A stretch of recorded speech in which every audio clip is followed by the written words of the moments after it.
करें त इहो अर्ज़ु कयां त क़ुरान मजीद में 11 मरतबा लफ़्ज़ हज इस्तेमालु थियो आहे।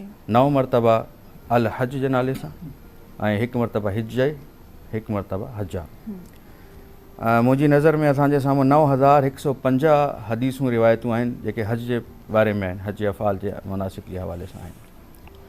हज जी फज़ीलत एतिरी आहे त असां वटि रिवायत मिली थी, इमाम जाफ़र सादिक़ अलैहिस्सलाम फरमाइनि था बुनियल इस्लाम अला ख़म्सिन अला सलाते व ज़काते व सौमे वल हजे वल विलाया।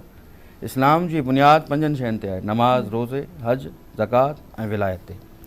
ॿी रिवायत में इरशाद थियो आहे त जअलहुल्लाहु अलमन लिल इस्लाम, अल्लाह हज खे इस्लाम जो अलम करार ॾिनो आहे। ॿी रिवायत में हुकुम मिले थो ला ततरुकुल हजा फतुहलिकु, हज खे कॾहिं बि तर्क न कजो, हज तर्क थियो त तव्हां हलाक थी वेंदव। एॾी फज़ीलत, एॾी अज़मत हज जी। हज आहे छा? इबादतनि जो मजमू आहे। कुझु इबादतूं अहिड़ियूं आहिनि जेके असां सिर्फ़ु जिस्म सां अदा कंदा आहियूं, पर हज इबादत नफ़्सी बि आहे, माना हिते पंहिंजे नफ़्स ते कंट्रोल करिणो आहे। इबादत बदनी बि आहे, बदन खे अज़ियत ॾियणी आहे। इबादत माली बि आहे, माल खे बि ख़र्च करिणो आहे। इबादत वजूदी भी है, इबादत अदमी भी है। हाँ वजूदी अदमी छा है, जी नमाज इबादत वजूदी है, ही शय मूंखे करणी है। रोज़ो इबादत अदमी है, हे शय हे यो कम मूंखे नाहे करणो। हज में करणो भी है, नाहे भी करणो, भई इबादत गॾु थी वञे हज में।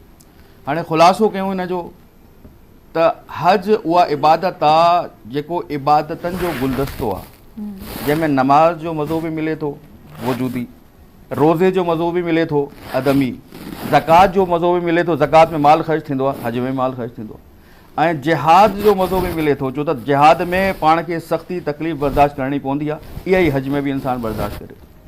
हज असल में ताबुद अब्दियत जो मुज़ाहिरो आहे त मां अल्लाह जो अब्द आहियां। कीअं ख़बर पए त वाक़ई अब्द आहे।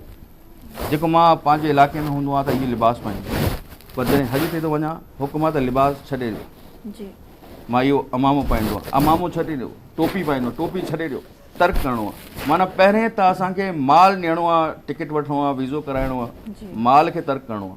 उनखां पोइ घर खे तर्क करिणो आहे, घर खां पोइ पाड़े खे तर्क करिणो आहे, पाड़े खां पोइ शहर खे तर्क करिणो आहे, शहर खां पोइ मुल्क खे छॾिणो आहे। उहो सभु कुझु छॾे करे हुते पहुतऊं। हाणे हुकुम थियो थो पंहिंजी आदतनि खे बि तर्क कयो, जेको अमल कंदा रहिया आहियो हिते उहो अमल नाहे करिणो। हे सभु तर्क कंदे कंदे छॾंदे छॾंदे माउ पीउ खे छॾिणो आहे, ज़ाल खे छॾिणो आहे। खाधी आहे त मां मच्छर खे क़तलु नथो करे सघां, एतिरी वॾी इबादत आहे।